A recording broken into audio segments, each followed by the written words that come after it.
Hello आणि welcome back to Manthan I Sandesh Shivprasad. तर मित्रांनो, PYQ based fast track revision सिरीजच्या या 4th लेक्चरमध्ये तुमच्या सगळ्यांचं स्वागत आहे. आज आपण महाजनपद या टॉपिकवरती चर्चा करणार आहोत. मागच्या 10 वर्षांमध्ये आयोगाने महाजनपदांवरती जेमतेम फक्त 4 ते 5 क्वेश्चन्स विचारलेले आहेत. आणि हे 4 ते 5 क्वेश्चन विचारताना सुद्धा आयोगाने एक विशिष्ट प्रकारचा पॅटर्न फॉलो केलेला आपल्याला बघायला मिळतो. ठीक आहे, तर आजच्या लेक्चरमध्ये आपण तोच पॅटर्न नेमका कशा प्रकारचा आहे आणि इन फ्युचर आयोग कुठल्या प्रकारचे क्वेश्चन्स विचारू शकते म्हणजे संभाव्य प्रश्नांचा देखील आपण अभ्यास करणार आहोत. तर महाजनपद कव्हर करताना एन्शियंट इंडियासाठी या लेक्चरच्या बाहेर तुम्हाला अजून काहीतरी वाचायची किंवा करायची आवश्यकता आहे असं तरी मला वाटत नाही. आणि या टॉपिकच्या बाहेर आयोग प्रश्न विचारेल याची शाश्वती देखील फार कमी प्रमाणात पाहायला भेटते. त्यामुळे परीक्षा जवळ येत आहे, तर विनाकारण वेगवेगळी पुस्तकं वाचत आपला वेळ घालवण्यापेक्षा तुम्ही फक्त लेक्चर बघा, PYQचं अनालिसिस लेक्चर मधलं व्यवस्थित समजून घ्या आणि त्या टॉपिकचं वारंवार रिव्हिजन करा.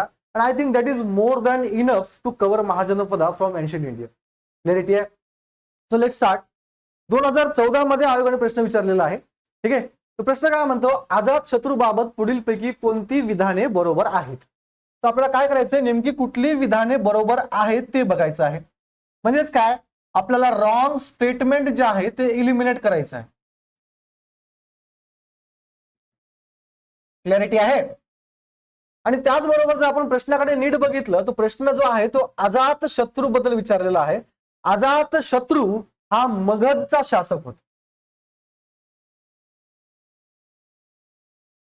आणि हरण्यक घराण्याचा तो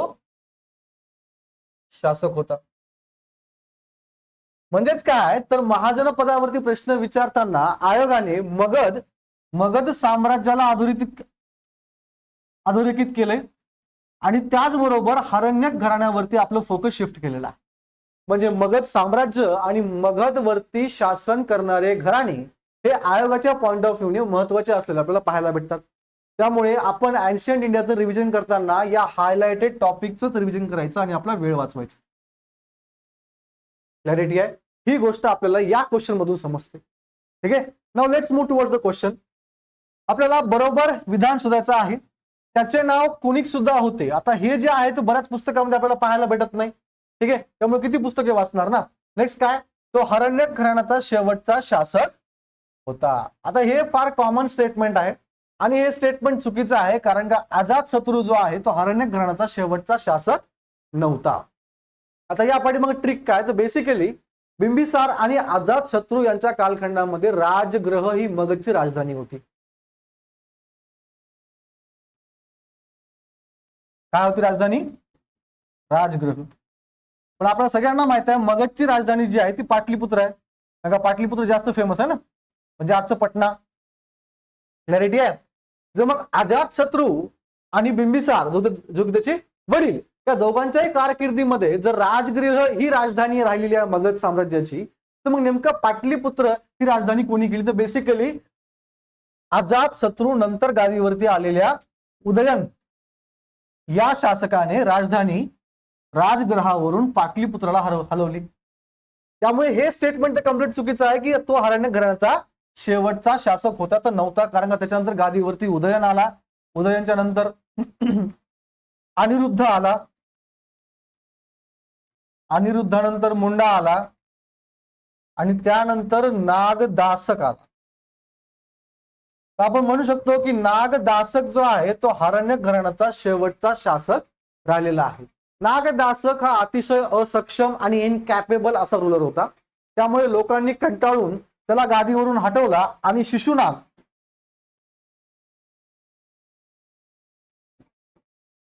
या मंत्र्याला गादीवरती बसवलं आणि तिथून पुढे शिशुनाग घराण्याची सत्ता मगधवरती सुरू झालेली. त्यामुळे क्लॅरिटी आहे की हे जे स्टेटमेंट आहे ते कम्प्लिटली रॉंग आहे. त्याच्या शासन काळात राजगृह येथे प्रथम बौद्ध परिषद आयोजित केली गेली. आता आपल्याला एक रॉंग स्टेटमेंट सापडले, त्यामुळे आपण ऑप्शन्स मधून सुद्धा एलिमिनेट करू शकतो. बी या ठिकाणी आहे, बी रॉंग आहे, ऑप्शन नंबर 1 रॉंग आहे. या ठिकाणी बी नाही आहे तर असू शकतो. या ठिकाणी बी आहे, ते स्टेटमेंट रॉंग आहे. या ठिकाणी बी आहे, स्टेटमेंट रॉंग आहे. Option number 2 is your correct option. Clarity आहे? तर या PYQच्या धर्तीवरतीच आपण मगध आणि त्यावरती राज्य करणाऱ्या घराण्याचं थोडक्यात माहिती आपण घेऊया. क्लॅरिटी आहे. तर आपल्याला माहित आहे की आर्यांच्या काळामध्ये जन होते. ठीक आहे. आर्यांसाठी गुरेढोरे संपत्ती होती, जमिनीकडे त्यांचं फार कमी लक्ष होतं.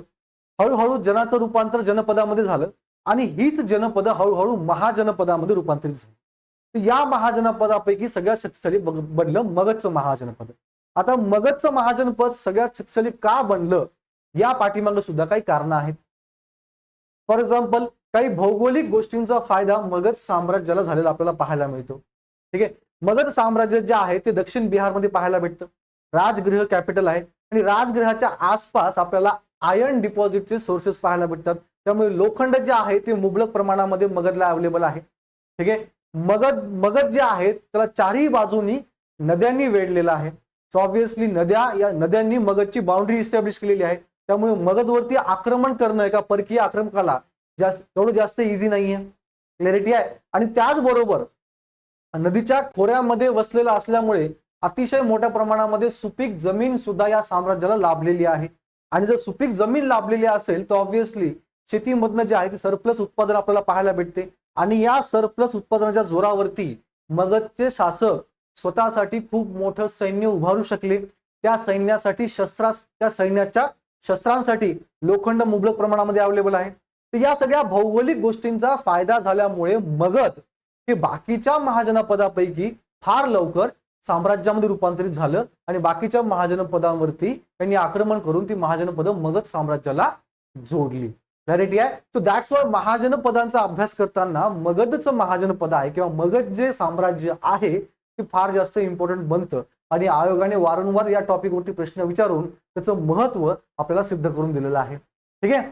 तर या मगधचं साम्राज्य किंवा मगधचं साम्राज्य घडवण्या पाठीमागं कुठल्या कुठल्या घराण्याचा हात राहिलेला आहे. ठीक आहे. सगळ्यात पहिल्यांदा हरण्यक घराणं. हरण्यक घराण्याचा पहिला शासक बिंबिसार. तर बिंबिसाराने काय केलं, मगध साम्राज्याचा विस्तार करताना मॅट्रिमोनियल अलायन्स किंवा विवाह संबंध प्रस्थापित करून मगधच्या साम्राज्याच्या बाउंड्रीज म्हणजे सीमारेषा वाढवल्या. बिंबिसाराने 3 विवाह केले.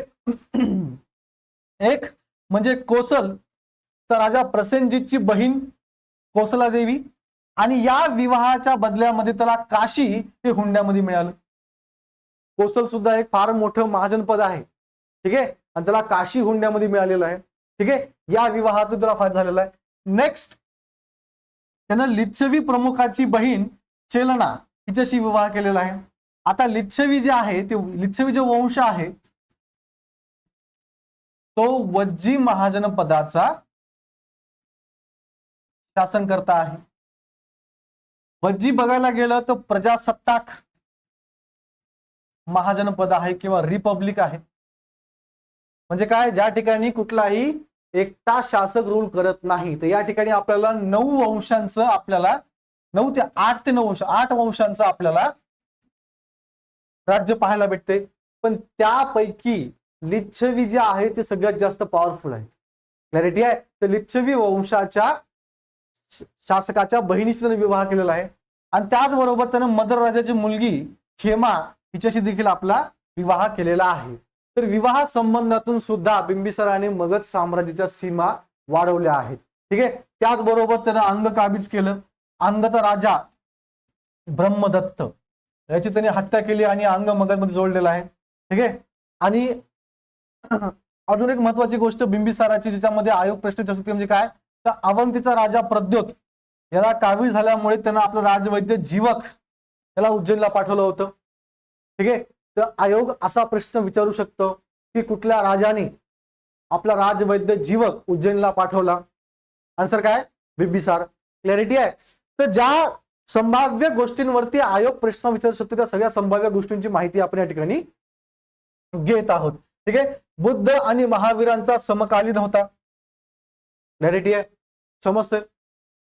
आणि त्याचबरोबर श्रेणीय ओळख म्हणजे काय, तर पहिले कायमस्वरूपी सैन्य बाळगणारा राजा कोण आहे, बिंबिसार. आयोग प्रश्न विचारू शकतं श्रेणीय अशी ओळख कुठल्या राजाची इतिहासामध्ये असलेली पाहायला मिळते. तर राजा कोण आहे, बिंबिसार. क्लॅरिटी आहे. या ठिकाणी आपल्याला हे बघायला भेटतं की बिंबिसारावरती कुठल्या कुठल्या टॉपिकवरती आयोग भविष्यामध्ये किंवा येणाऱ्या पूर्व परीक्षेमध्ये प्रश्न विचारू शकतं आणि बिंबिसाराचं नेमकं योगदान कुठल्या प्रकारचं राहिलेलं आहे मगध साम्राज्याचा विस्तार करण्यामागे. बिंबिसाराच्या नंतर अजातशत्रू गादीवरती बसला. अजातशत्रू हा वडिलांपेक्षा अधिक जास्त आक्रमक होता. क्लॅरिटी आहे. त्यानं अतिशय आक्रमकपणे आपली एक्सपान्शनिस्ट पॉलिसी फॉलो केली. म्हणजे साम्राज्यवादाचा पुरस्कार आक्रमकरित्या त्यानं पुरस्कार केलेला आहे. क्लॅरिटी आहे. त्यानं आता काय झालं, त्यानं काय केलं, आपल्या वडिलांची हत्या केली आणि आपल्या पतीच्या हत्येमुळे दुःखामध्ये काशी हुंडामध्ये मिळालेला आहे. कोसला देवी सुद्धा मृत्यू पावली. क्लॅरिटी आहे. म्हणजे आपल्या पतीची हत्या मुलानेच केल्यामुळे राणी देखील मरण पावली. त्यामुळे काय झालं, प्रसेनजीतने काय केलं, काशी वापस घेतलं. क्लॅरिटी आहे. पण आक्रमण करून आणि युद्ध करून अजातशत्रूने काशी परत मिळवलं. आणि नुसतं काशी परत नाहीच मिळवलं तर प्रसेनजीतच्या मुलीशी विवाह केला. क्लॅरिटी आहे. म्हणजेच काय, आपलं धोरण जे आहे मगध साम्राज्याचा विस्तार करण्याचं जे धोरण आहे ते अजातशत्रूने अजून जास्त आक्रमकपणे राबवलं. ठीक आहे. एवढंच नाही तर त्यानं आपल्या मामाचं राज्य म्हणजे काय, बेसिकली लिच्छवी प्रांत म्हणजे काय, वज्जी, याला देखील त्यानं सोडलेलं नाहीये. क्लॅरिटी आहे. त्या ठिकाणी फूट पाडून आणि फूट पाडण्यासाठी त्याने वत्सकर या आपल्या मंत्र्याची मदत घेतली. या मंत्र्याच्या मदतीने हे जे 8 वंश राज्य करतायत कशावरती, वज्जीवरती, रिपब्लिक आहे ना, त्यांच्यामध्ये फूट पाडली. फूट पाडल्यामुळे याला ते काबीज करणं अजून जास्त इझी बनलं आणि त्यानं वज्जी सुद्धा आपल्या मगध साम्राज्याला जोडलेला आहे. क्लॅरिटी आहे. आणि एवढंच नाही तर जैन साहित्य काय म्हणते तर बेसिकली अजातशत्रूने रथमुसळ आणि महाशीलकंटक या नवीन शस्त्रांचा वापर केला. यावरती आयोग प्रश्न विचारू शकतं. जैन साहित्यानुसार रथमुसळ आणि महाशीलकंटक या नवीन शस्त्रांचा वापर कुठल्या शासकाने केला. उत्तर काय, अजातशत्रू. किंवा मागे दिलेल्या प्रश्नासारखंच याच्यामध्ये एक स्टेटमेंट येऊ शकतं की अजातशत्रूने रथमुसळ आणि महाशीलकंठक या नवीन शस्त्रांचा वापर केला. क्लॅरिटी आहे. तर हा फक्त नुसता आक्रमकच नव्हतं तर टॅक्टिशियन सुद्धा असलेला पाहायला भेटतो. कारण का, या ठिकाणी त्यानं आपल्या मंत्राच्या साहाय्याने फूट पाडलेली आहे. ठीक आहे. आणि त्याचबरोबर त्यानं नवीन शस्त्र आणलेली आहेत. क्लॅरिटी आहे. युद्धामध्ये आपल्याला एज मिळवण्यासाठी. क्लॅरिटी आहे. तर महाशीलकंटक म्हणजे काय, ते फार मोठी मोठी दगडे फेकणे, शत्रूवरती फेकणे, म्हणजे गुलेलच्या साईडने आपण मारतो ना त्या पद्धतीनं. तर असं एक त्यानं यंत्र किंवा मशीन त्यानं त्या काळामध्ये बनवलेलं आहे. ठीक आहे. तुम्ही इमॅजिन करू शकता, तुम्ही बाहुबली चित्रपट बघितलाय, त्याच्यामध्ये त्या विलनचा जो रथ असतो सिमिलर टाईप मध्ये त्याला आपण रथमुसळ सुद्धा म्हणू शकतो, की ज्या ठिकाणी त्याच्या रथाला हे मुसळ जोडलेलं असतं आणि जेव्हा सैन्यामध्ये तो रथ आपला घेऊन जातो त्या ठिकाणी मास कत्तल होते. म्हणजे खूप मोठ्या प्रमाणामध्ये सैन्यांची कत्तल करण्यासाठी त्याने या प्रकारची शस्त्र आपल्याला इन्व्हेंट केलेली पाहायला मिळतात. ठीक आहे. त्याचबरोबर अजून जास्त काय महत्वाचं आहे, पहिली बौद्ध परिषद त्यानं भरवली. कुठे भरवली असेल तर ऑब्व्हियसली राजधानी, कुठं, राजगृह. यावरती सुद्धा आयोग प्रश्न विचारू शकतं. ठीक आहे. या बौद्ध परिषदेमध्ये कुठल्या महत्वाच्या घटना घडल्या तर आनंद आणि उपाली यांनी सुत्त पिटक आणि विनय पिटक यांचे संकलन केले. क्लॅरिटी आहे. तर या सगळ्या गोष्टी लक्षात ठेवा आणि याच गोष्टी रिवाइज करा, कारण का याच गोष्टीवरती आयोग येणाऱ्या पूर्व परीक्षेमध्ये प्रश्न विचारू शकतं. क्लॅरिटी आहे. अजातशत्रू नंतर उदयन गादीवरती आपल्याला पाहायला भेटतो. तर उदयनचं महत्वाचं योगदान काय तर बेसिकली पाटलीपुत्रची स्थापना केली आणि राजधानी जी आहे ती राजगृहाहून पाटलीपुत्रला हलवली. कुठल्या शासकाने आपली राजधानी पाटलीपुत्रला हलवली? उत्तर काय येणार? उदयन. ना बिंबिसार ना अजातशत्रू. उत्तर काय येणार? उदयन. क्लॅरिटी आहे, समजतंय? नेक्स्ट. त्यानंतर शिशुनाग घराणं गादीवरती आलं. आपण नेमकंच बघितलं तर बेसिकली काय तर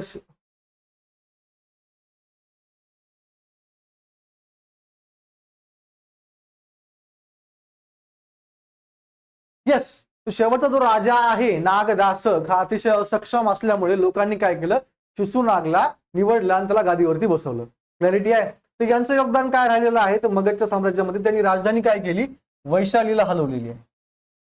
ठीक आहे. आणि त्याचबरोबर मगध आणि अवंती यांच्यातील 100 वर्षापासून चालत आलेला संघर्ष जो आहे तो संपुष्टामध्ये आणलेला आहे. सगळ्या महाजनपदांपैकी अवंती असं एकमेव महाजनपद होतं जे मगधला टक्कर देऊ शकत होतं.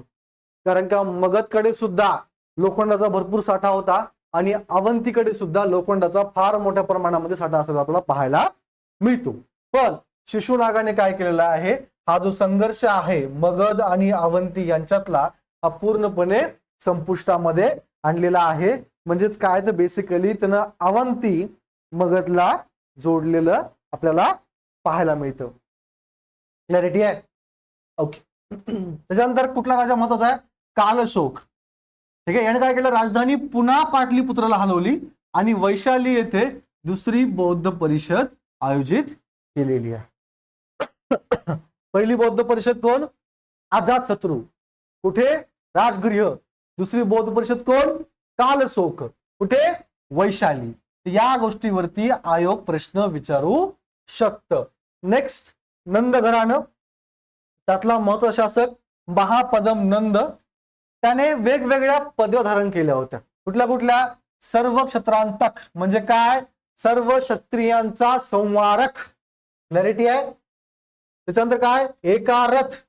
ठीक आहे, म्हणजे एकमेव शासक.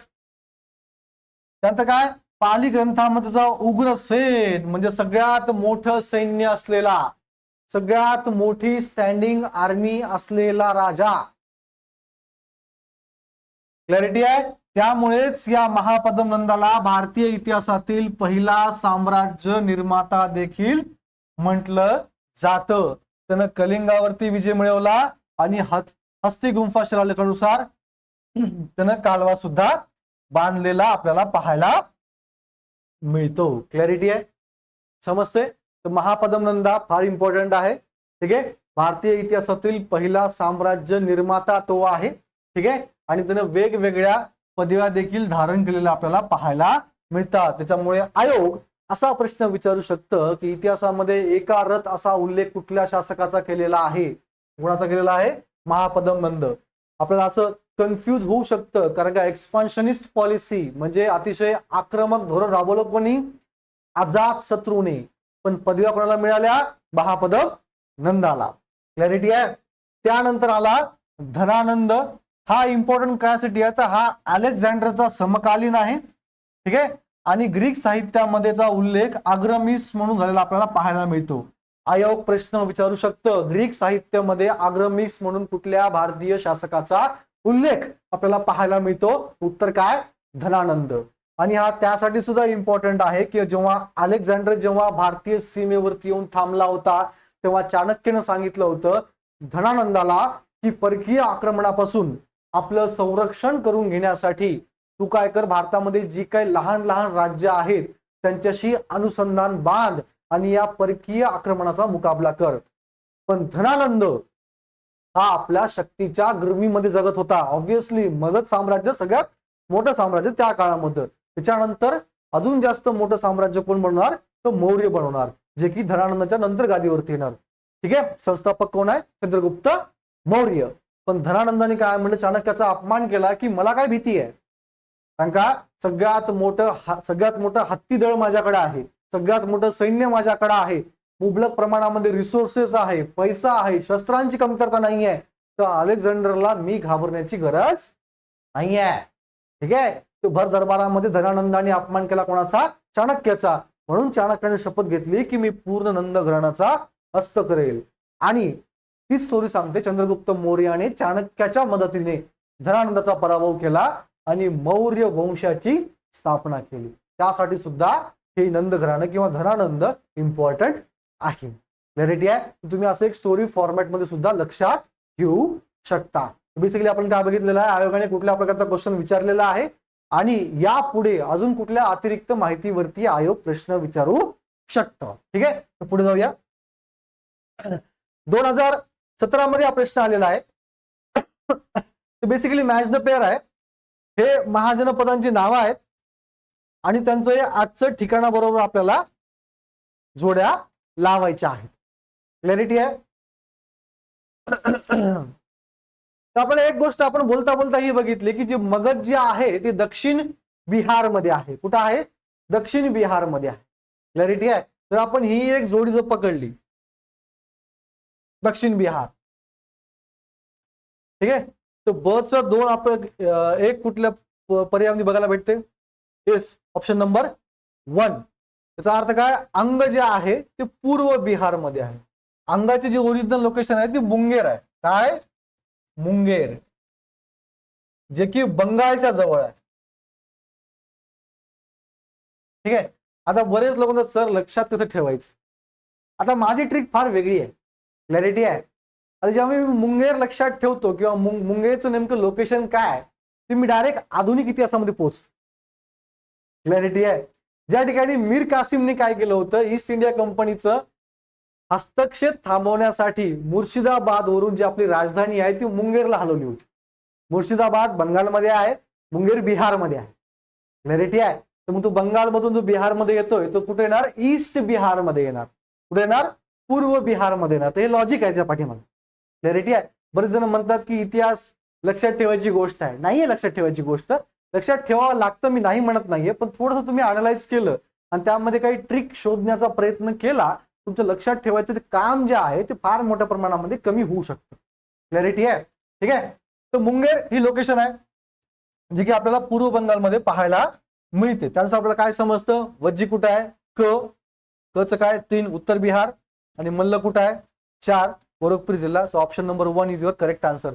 कारण का एक जे आहे दक्षिण बिहार ते कुठंच नाहीये, त्यामुळे ऑप्शन 2, 3, 4 हे रॉंग होतात. क्लॅरिटी आहे. यावरून आपल्याला काय समजतं? तर बेसिकली आयोगानं काय विचारलेलं आहे तर महाजनपद आणि त्याची आजची लोकेशन. ठीक आहे. म्हणजे काय? भविष्यात सुद्धा आयोग या एरियावरती क्वेश्चन विचारू शकतो. त्यामुळे या एरियाचं आपण रिव्हिजन केलं पाहिजे. आता मग करूया. तत्पूर्वी महाजनपदांची थोडक्यात माहिती घेऊया. क्लॅरिटी आहे. मी नेमकंच बोललो होतो. पहिले लोक पोळ्यांमध्ये होते, जन म्हणायचे, जनाचं रूपांतर जनपदात झालं आणि जनपदाचं रूपांतर महाजनपदात झालं. एकूण 16 महाजनपदे आपल्याला पाहायला मिळतात आणि या 16 महाजनपदांचा उल्लेख आपल्याला अंगतूर निकाय या बौद्ध साहित्यामध्ये पाहायला मिळतात. त्याचबरोबर भगवती सूत्र या जैन साहित्यामध्ये सुद्धा आपल्याला उल्लेख पाहायला भेटतो. फरक काय? तर नावं वेगवेगळी आहेत. ठीक आहे. बौद्ध साहित्यामध्ये वेगळी नावं आहेत तर थोडीशी वेगळी नावं जैन साहित्यामध्ये आहेत. ठीक आहे. पण महाजनपद 16च आहेत. ठीक आहे. दीघ निकाय या अजून दुसऱ्या एका बौद्ध साहित्यामध्ये आपल्याला 12 महाजनपदांचा उल्लेख पाहायला भेटतो. ठीक आहे. आणि या व्यतिरिक्त पाणिनी संस्कृत व्याकरणाचे रचयिता यांचा ग्रंथ अष्टाध्यायी मध्ये आपल्याला 15 महाजनपदांचा उल्लेख पाहायला मिळतो. बघा, आयोग प्रश्न विचारू शकतो. ठीक आहे. महाजनपदांचा उल्लेख कुठल्या साहित्यामध्ये पाहायला मिळतो. ठीक आहे. त्यामुळे या गोष्टी रिवाइज करा आणि लक्षात ठेवा. तर महाजनपद आपल्याला 2 प्रकारची पाहायला भेटतात.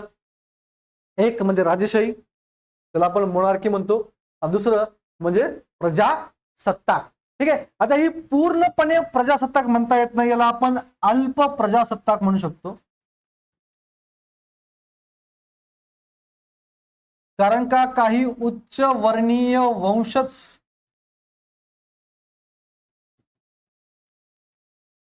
एकत्र येऊन राज्य करत होती. हा, पण महत्वाचे निर्णय जे आहेत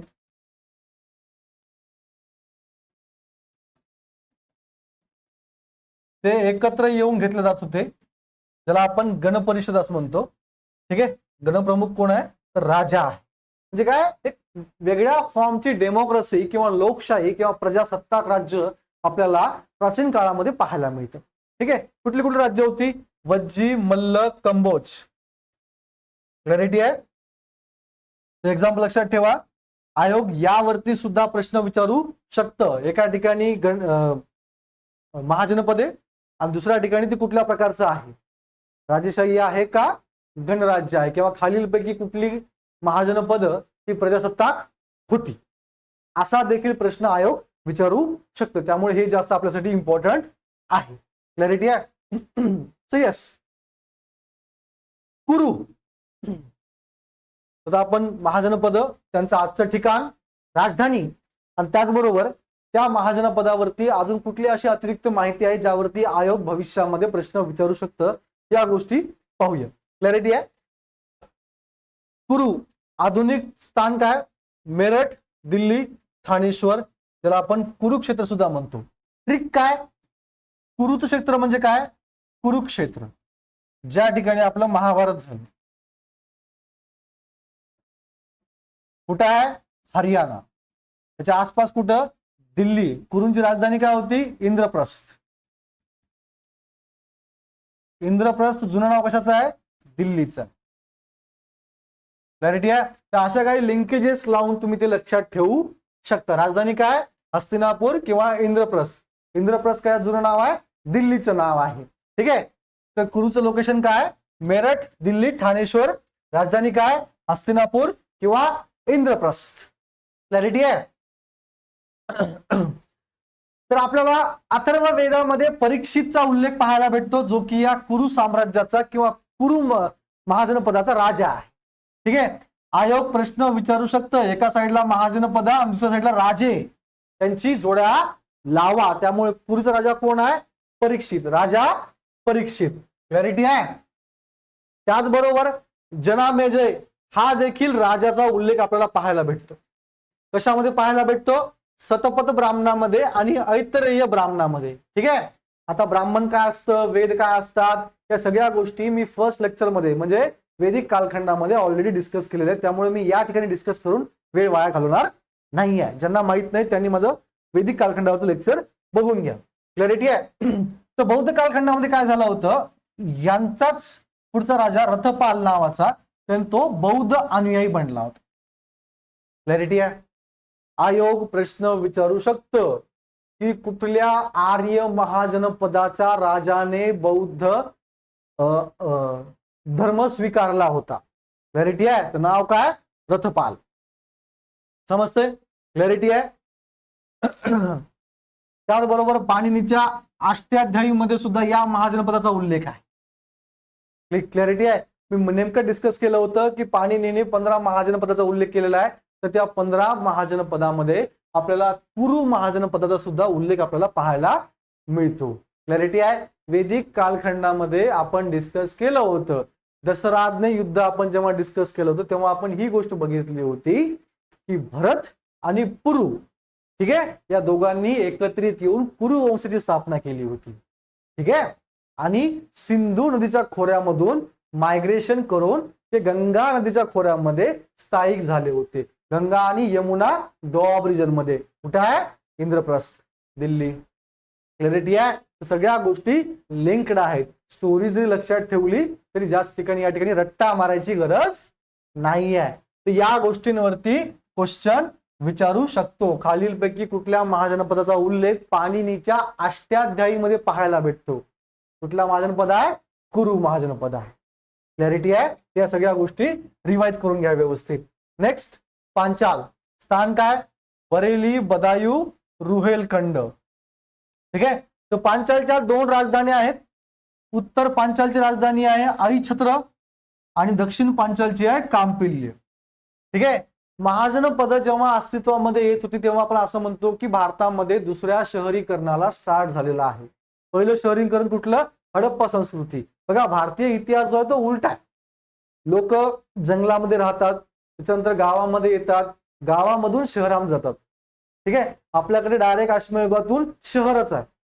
ठीक आहे. क्लॅरिटी आहे. आणि त्या शहराकडून आपण परत खेड्यामध्ये गेलो, वैदिक कालखंड, आणि त्या खेड्यामधनं परत आपण शहरामध्ये आलो, महाजनपद कालखंड. क्लॅरिटी आहे. समजते? त्यामुळे महाजनपदांच्या उगमाला आपण दुसरे शहरीकरण सुद्धा म्हणतो. तर हे जे पांचाल जे आहे ते दुसऱ्या शहरीकरणाचं केंद्र असलेलं आपल्याला पाहायला मिळतं. आयोग भविष्यामध्ये क्वेश्चन विचारू शकतो. क्लॅरिटी आहे. शूरसेन हे कुठं आहे? मथुरा, ज्याला आपण ब्रजमंडल सुद्धा म्हणतो. आजचं लोकेशन, राजधानी काय? मथुरा. आणि यादव राजा शूरसेन याच्या नावावरून या महाजनपदाला शूरसेन असं नाव पडलेलं आहे. क्लॅरिटी आहे. जरी आयोगाने जोड्या लावामध्ये प्रश्न विचारला महाजनपद आणि राजाचं नाव, तर शूरसेनचा राजा कोण आहे? शूरसेन आहे, कारण का त्याच्या नावावरनच त्याला नाव देण्यामध्ये आलेलं होतं. नेक्स्ट काय, वत्स. मॉडर्न लोकेशन काय, अलाहाबाद, बांदा, मिर्जापूर. मिर्जापूर वरून लक्षात ठेवा याला, सिरीज वरून. राजधानी काय, कौशंबी. राजा उदयन. आता आपल्याला मगधचा राजा सुद्धा उदयन पाहायला भेटतो, पण तो तिसरा राजा आहे. क्लॅरिटी आहे. आणि त्याचबरोबर आपल्याला वत्सचा राजा देखील उदयन पाहायला भेटतो. तर उदयन का फेमस आहे, तर उदयन फेमस आहे स्वप्न वसव दत्त या कथेसाठी. या कथेचा तो नायक आहे. कथा कशा प्रकारची आहे, तर ती प्रेमकथा आहे. वसव दत्त जे आहे त्याच्या पत्नीचं नाव आहे. ठीक आहे. वेगवेगळ्या ग्रंथामध्ये त्याची जी प्रेयसी आहे त्या प्रेयसीला वेगवेगळ्या नावाने उल्लेख दिलेला आहे. फॉर एक्झाम्पल 71 आगम चीनी ग्रंथामध्ये सॉरी याच्यामध्ये ते नाहीये, या ठिकाणी मी तिथं मेन्शन नाही केलेलं आहे. क्लॅरिटी आहे.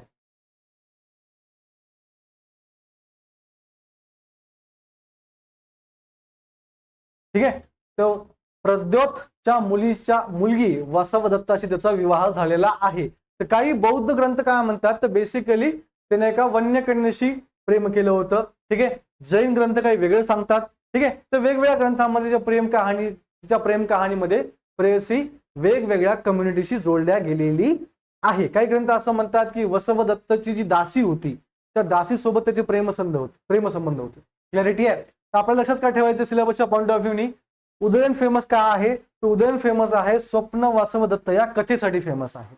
या कथेचा तो नायक आहे. कथा कुठली आहे, प्रेम कथा आहे. वसवदत्त कोणाच्या राणीचं नाव आहे. ठीक आहे. कोणाची मुलगी आहे, प्रद्योत. क्लॅरिटी आहे, समजते, क्लॅरिटी आहे. ठीक आहे. त्याच्यानंतर अजून कुठली महत्वाची इन्फॉर्मेशन आहे, तर बेसिकली तो बौद्ध उपासक असलेला पाहायला भेटतो. तो बुद्धांचा समकालीन आहे. ठीक आहे. चीनी ग्रंथामध्ये भगवान बुद्धांची चांदीमध्ये कोरलेली मूर्ती पाहायला भेटते. ठीक आहे. आणि असं म्हणतात की ही जी मूर्ती आहे ती मूर्ती याच्या इन्स्ट्रक्शन खाली, म्हणजे कोणाच्या, उदयनच्या इन्स्ट्रक्शन खाली कोरण्यात आलेली होती. म्हणजे काय, बुद्धांची पहिली प्रतिमा कोणी कोरली होती, तर बेसिकली उदयनने कोरली होती. क्लॅरिटी आहे, समजते मी काय म्हणतोय ते. या सगळ्या गोष्टींवरती भविष्यामध्ये आयोग प्रश्न विचारू शकतं. त्यामुळे वारंवार या गोष्टीचं तुम्ही रिव्हिजन करून घ्या. क्लॅरिटी आहे. Okay, let's move towards next. Kosala. Obviously आजचं स्थान काय, अवध, गोंडा, बराईचे जिल्हे उत्तर प्रदेशमध्ये पाहायला भेटते. साकेत, श्रावस्ती, ज्याला आपण आज अयोध्या सुद्धा म्हणतो. ठीक आहे. हे महाजनपद कुठल्या गोष्टीसाठी फेमस आहे, तर बेसिकली बौद्ध आणि जैन विचारांचा प्रसार झाला होता या महाजनपदामध्ये. राजा कोण आहे, प्रसेनजीत. हा बौद्ध अनुयायी, इम्पॉर्टंट आहे, आयोगाने ऑलरेडी विचारलेला प्रश्न आहे. कोसलचा राजा कोण आहे, प्रसेनजीत. याच्याकडनंच काशी हुंड्यामध्ये मिळालं होतं. कोणाला, बिंबिसारला. क्लॅरिटी आहे. त्यामुळे आयोगाने याच्यावरती परत रिपीट केलेला क्वेश्चन आहे प्रसेनजीत वरती. क्लॅरिटी आहे. नेक्स्ट, मल्ल. गोरखपूर डिस्ट्रिक्ट, सिद्धार्थनगर, बस्ती, देवरिया जिल्हे. कुठले जिल्हे, यूपी मधले जिल्हे. ठीक आहे. राजधानी कुशीनगर आणि पावा. फेमस का आहे, बुद्धांसाठी फेमस आहे. ठीक आहे. कुशीनगर बुद्धांच्या कारकिर्दीमध्ये का फेमस आहे आणि पावा का फेमस आहे, कमेंट बॉक्स मध्ये लिहून सांगा मला. क्लॅरिटी आहे. नेक्स्ट इम्पॉर्टंट काय आहे, तर हे प्रजासत्ताक आहे. कल्पसूत्र आणि निरायवली सूत्र यामध्येचा उल्लेख पाहायला भेटतो. ठीक आहे. 9 प्रदेश एकत्रित करून मल्ल महाजनपद निर्माण झालं होतं. ठीक आहे. आणि प्रजासत्ताक प्रणालीद्वारे त्यावरती शासन केलं जात होतं. नेक्स्ट इम्पॉर्टंट काय, काशी. वाराणसी, राजधानी काय, वाराणसी. सर्वात जुनं आर्यन महाजनपद आहे, त्यामुळे वैदिक साहित्यामध्येचा उल्लेख पाहायला भेटतो. ठीक आहे. बुद्ध काळामध्ये काशी जी आहे ती कोशलमध्ये विलीन झाली होती. बघा सगळ्या गोष्टी लिंक आहेत. काशी कोशलमध्ये विलीन झाली. कोसलचा राजा कोण आहे? प्रसेनजित. प्रसेनजितनी काशी हुंड्यामध्ये दिली. कोणाला दिली? मगधला दिली. क्लॅरिटी आहे. So all things are linked. Next Anga. कुठं? मुंगेर बिहार, म्हणजेच काय? पूर्व बिहार.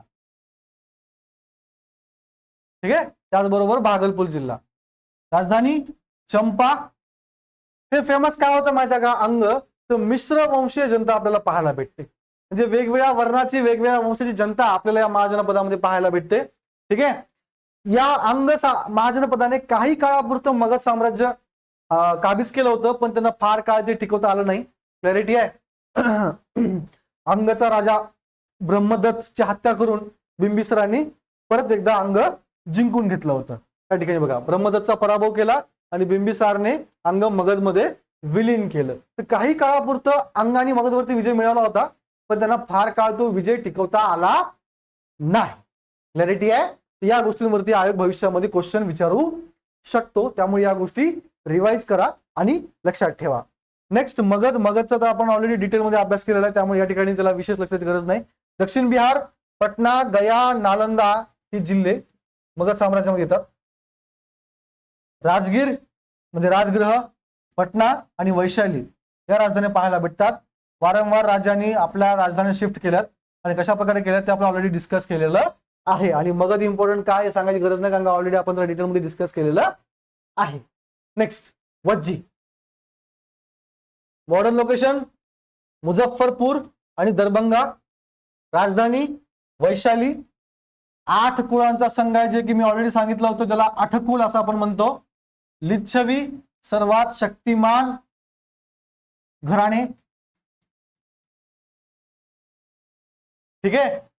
गौतम बुद्ध जेव्हा आपल्या प्रचारासाठी या ठिकाणी वज्जीमध्ये गेले होते, तेव्हा कुठगर शाळा या बौद्ध विहारामध्ये ते सर्वप्रथम थांबले होते आणि त्याच ठिकाणी ते आराम करत. जेव्हा जेव्हा ते वज्जीमध्ये जात तेव्हा तेव्हा ते कुठगर शाळा या ठिकाणी ते विश्रांती घेत. राजा कोण आहे? चेतक. चेतकची बहीण लिच्छवीचा विवाह कोणाचा झाला होता? बिंबिसाराशी झाला होता. क्लॅरिटी आहे. This is how you should link it. चेतकची बहीणच होती ना लिच्छवी, नाही चेलना, सॉरी. ठीक आहे. क्लॅरिटी आहे. लिच्छवी प्रिन्सेस, तिचा विवाह केला होता बिंबिसारासोबत. नेक्स्ट चेदी, बुंदेलखंड. राजधानी सुक्तीमती. ठीक आहे. तर चेदीबद्दल असं फारसं काय असं इम्पॉर्टंट नाहीये, पण आपल्या पुराणामध्ये ते इम्पॉर्टंट आहे. क्लॅरिटी आहे. चेदीचा राजा शिशुपालचा वध केला होता श्रीकृष्णाने. ठीक आहे. त्यामुळे चेदी फेमस आहे. क्लॅरिटी आहे. नेक्स्ट मत्स्य. करंट लोकेशन जयपूर, भरतपूर, अलवार राजस्थानमध्ये. राजधानी विराटनगर. राजा विराट, राजाचं नावच आहे विराट, तर राजाच्या नावावरनच राजधानीला नाव आहे. क्लॅरिटी आहे. नेक्स्ट अश्मक किंवा अस्माक. कुठं? गोदावरी खोऱ्यामध्ये. बघा सगळी महाजनपदं आपल्याला उत्तर भारतामध्ये पाहायला भेटतात, पण त्यातली काही आपल्याला दक्षिण भारतात सुद्धा किंवा मध्य भारतात सुद्धा पाहायला भेटतात. त्यामुळेच याला दक्षिण पथावरती असलेलं महाजनपद सुद्धा म्हटलं जातं. क्लॅरिटी आहे. तर दक्षिण पथावरती असलेलं महाजनपद कुठलं? तर अस्माक. क्लॅरिटी आहे. राजा कोण आहे? ब्रह्मदत्त. याचा उल्लेख कुठं पाहायला भेटतो आपल्याला? महागोविंद सुतांत या साहित्यामध्ये आपल्याला राजाचा उल्लेख पाहायला मिळतो. क्लॅरिटी आहे. नेक्स्ट अवंती, माळवा प्रदेश. ठीक आहे. 2 राजधान्या. नॉर्थला कुठली? उज्जैन. साऊथला कुठली? माहिष्मती. राजा कोण? प्रद्योत. त्याच्यानंतर नंदीवर्धन, त्याचा पराभव शिशुनागाने केला होता. आणि अवंती आणि मगधचा संघर्ष 100 वर्षापासून आलेला संपवला होता, जे की आपण ऑलरेडी मगधमध्ये अभ्यासलं होतं. शिशुनागाने काय केलं होतं? अवंती आणि मगध यांच्यामध्ये 100 वर्षापासून चालत आलेला संघर्ष संपुष्टामध्ये आणला होता. तर म्हणजे काय? तर बेसिकली अवंतीचा शेवटचा राजा कुठला होता? नंदीवर्धन. क्लॅरिटी आहे. त्याचा पराभव कोणी केला? शिशुनागाने. नेक्स्ट गांधार कुठं आहे? Peshawar, Rawalpindi, western part of Pakistan आणि अफगाणिस्तान. राजधानी कुठली आहे? तक्षशिला. ठीक आहे. हे कुठं आहे? उत्तर पथावरती स्थित आहे. हे इम्पॉर्टंट आहे. उत्तर पथावरती स्थित असणारे खालीलपैकी कुठली महाजनपदे आहेत? Number 1 Gandhara, number 2 Kamboja. आयोग अशा प्रकारचा प्रश्न विचारू शकतं. क्लॅरिटी आहे. तर गांधार आणि कंबोज ही दोन्ही महाजनपद उत्तर पथावरती स्थित असलेली पाहायला भेटतात. दक्षिण पथावरती असलेलं कुठलं महाजनपद आहे? तर बेसिकली आपलं अशमक. लक्षात ठेवा. कंबोज कुठं आहे? आधुनिक काश्मीर आणि हजारा जे की पाकिस्तानमध्ये आहे. राजधानी कुठली आहे? राजपुरा आणि हटक. कशावरती आहे? उत्तर पथावरती आहे. क्लॅरिटी आहे. ठीक आहे. तर मला नाही वाटत आयोग याच्या बाहेर जाऊन महाजनपदावरती कुठला प्रश्न विचारू शकेल. ठीक आहे. तर लेट्स सी अजून कुठल्या प्रकारचे क्वेश्चन्स विचारलेले आहेत. हा क्वेश्चन आलेला आहे 2017 मध्ये. आतापर्यंत आपण जे काही डिस्कस केलं त्या डिस्कशन वरून आपण या क्वेश्चन सॉल्व्ह करू शकतो का हे आपण बघूया. खालीलपैकी कोणत्या बौद्ध ग्रंथात 16 महाजनपदांचा उल्लेख आढळतो? उत्तर काय? येस, अंगतूर निकाय. क्लॅरिटी आहे. दीर्घ निकायमध्ये सुद्धा आहे पण फक्त 12 महाजनपदांचा.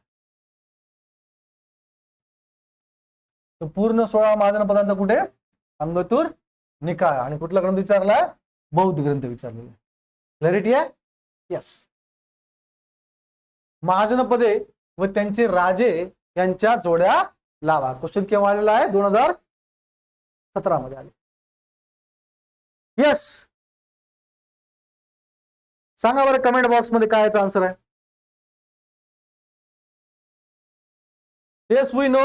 Very important. मगधचा राजा कोण आहे? बिंबिसार.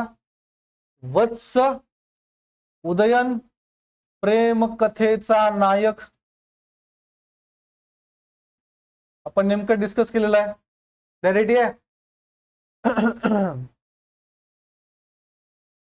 आता लावा थोड्या. ब च काय पाहिजे? मग आपल्याला 1 पाहिजे. 2 ठिकाणी आहे, या ठिकाणी आणि या ठिकाणी. वत्सचं काय? उदयन आहे. म्हणजे क च काय पाहिजे? 4 पाहिजे. या ठिकाणी 3 आहे म्हणजे पर्याय क्रमांक 3 रॉंग आहे, 1 रॉंग आहे, 4 रॉंग आहे. ठीक आहे. आता ज्या पद्धतीने आपण डिस्कस केलं आपल्याला प्रत्येक महाजनपदाचं राजा माहित पाहिजे. ठीक आहे. क्लॅरिटी आहे. आपल्याला हे माहित आहे कोसलचा कोण आहे? प्रसेनजित, ज्यानं काशी हुंड्यात दिलं होतं. सो वी नो ऑल दिस. त्यामुळे आपल्याला गेस करायची गरजच नाही. आपल्याला एक्झॅक्ट आन्सर आपण पोहोचतोय. क्लॅरिटी आहे. अवंतीचा प्रद्योत आहे आपल्याला माहित आहे. येस. आणि शेवटचा कोण आहे? नंदीवर्धन. आपण आता बघितलेला आहे. त्याचा पराभव कोणी केला? शिशुनागने केला. तर नेमकंच आपण डिस्कस केलं. त्यामुळे आपल्याला एक्झॅक्टली माहित आहे नेमकं कोणता राजा कुठल्या महाजनपदाचा. तो पर्याय क्रमांक 2 हे आपला आन्सर आहे. ठीक आहे. सो रिवाइज करा. जर तुम्हाला प्रत्येक जर नाही आठवलं तरी आपल्याला 2-3 जरी आठवले तरी आपण हा क्वेश्चन आरामात सॉल्व्ह करू शकतो. क्लॅरिटी आहे. नेक्स्ट. येस. 2022 मध्ये बघा आयोगाने परत हीच थीम रिपीट केलेली आहे. काय थीम आहे? महाजनपदे आणि राजा. 17 मध्ये बी आलेला आहे आणि 22 मध्ये देखील आलेला आहे. क्लॅरिटी आहे. सो लेट्स सॉल्व्ह दिस. काय विचारलंय? काशी, कोसल, मगध, वत्स, बिंबिसार, अश्वसेन, उदयन, प्रसेनजित. बघा ऑप्शन बी सेम आहेत. इथं काय विचारलंय? काशी विचारलंय. इथं काशी नाही विचारलेलं. मगध बी विचारले, वत्स बी विचारले. इथं अवंती विचारले, इथं अवंती नाही विचारलं. क्लॅरिटी आहे. समजतंय. तर आपल्याला ऑलरेडी सगळ्या गोष्टी सगळे नावं माहित आहेत. मगधचा कोण आहे? बिंबिसार आहे. उदयन वत्सचा आहे. प्रेम कथेचा नायक. लक्षात ठेवाय. याला विसरू नका तुम्ही. कधीच विसरू नका याला. प्रसेनजित कौशलचा आहे. We were not sure about Ashvasena. तो कुठला आहे? काशीचा आहे. तर बघा कुठलं पेअर मॅच होते. बी कोसलचं काय पाहिजे आपल्याला? 4 पाहिजे, तर एकाच ठिकाणी आहे. येस, याचं 2 आहे, तर पर्याय क्रमांक 2 आपलं आन्सर रेडी आहे. म्हणजे काय, आपण बेसिकली मागच्या 10 वर्षाची पीवायक्यू बघितले. आयोगाने एकच पॅटर्न फॉलो केलाय आणि काही ठराविक टॉपिक किंवा आपण सब टॉपिक आहे निवडले महाजनपदामध्ये, आणि त्याच सब टॉपिक वरती आयोगाने वारंवार रिपीटेडली प्रश्न विचारलेले आपल्याला पाहायला मिळतात. ठीक आहे, मग आपण सुद्धा त्याच पॉइंट ऑफ व्ह्यूने अभ्यास करायचा आणि त्याच सब टॉपिकच्या आसपासची जी आपल्याला एक्स्ट्रा माहिती आहे ती आपण वाचायची, तिचं नीट रिव्हिजन, व्यवस्थित रिव्हिजन करून घ्यायचं. म्हणजे काय, त्याच्या बाहेर आयोग प्रश्न विचारण्याची शक्यता फार कमी आहे, आणि जर विचारलाच तरी देखील आपण आपलं लॉजिक आणि ट्रिक वापरून त्या क्वेश्चनच्या उत्तरापर्यंत आपण पोहोचू शकतो.